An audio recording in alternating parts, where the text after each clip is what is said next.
Сәлем балақай, менің арнама қош келдің. Біз бүгін пішіндермен танысамыз. Балалар, біздің айналамызда барлық заттар әртүрлі пішінде болады. Мысалы, дөңгелек, төрт бұрышты, үш бұрыш және ромб тәрізді болып келеді екен. Ендеше балалар, сол пішіндермен бірге танысайық. Олай болса, менен кейін қайтала және пішіндерді мұқият есіңде сақта. Тік төрт бұрыш. Тік төрт бұрыш. Балалар, айналамызда тік төрт бұрышты заттар өте көп кездеседі екен. Мысалы, әрқайсымыздың үйімізден табылатын теледидар, компьютер, ноутбук, кітаптар, сонымен қатар банк карталары, төлқұжаттар тік төрт бұрыш пішінде болады екен.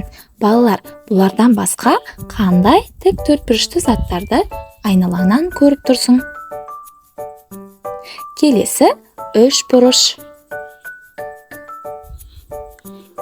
Үш бұрыш. Балалар, айналамызда үш бұрышты заттар да өте көп кездеседі екен. Мысалы, пицца тілімі, сонымен қатар жол бойындағы жол белгілері де үш бұрышты пішінге жатады екен. Келесі пішін конус. Конус.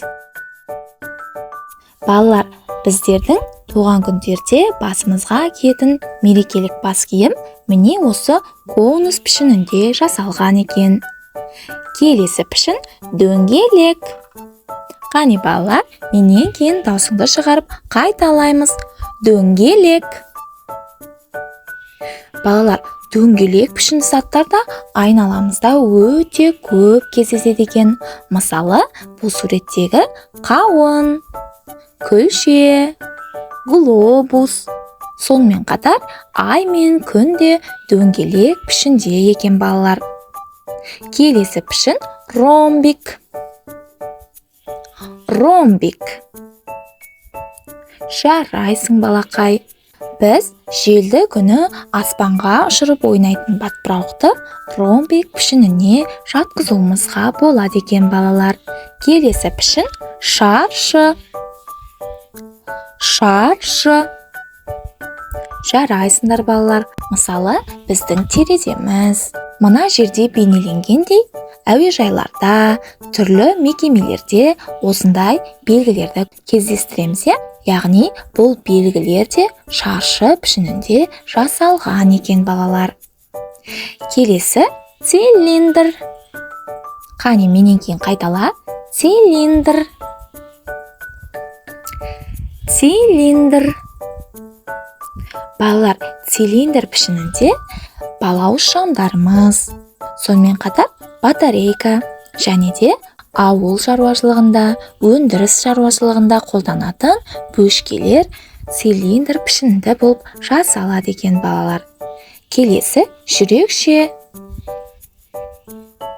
Жүрекше. Келесі пішін жұлдызша. Жұлдызша. Сопақша. Балалар, сопақша пішінді заттарға лимон, жұмыртқа және суреттегі нан жатады екен балалар. Балалар, айналамызға қарақшы, бұл суреттегілерден басқа қандай сопақша пішінді заттар бар екен?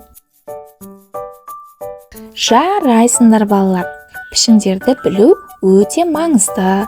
Бұл білім алдағы уақытта сендердің өмірлеріңе өте қажет болады. Сол себепті видеоны қайталап көріп, пішіндерді ұмытпайтындай болып үйреніп алыңдар. Олай болса, келесі кездескенше арнаға тіркеліп, видеоға лайк басуды ұмытпаңдар балалар.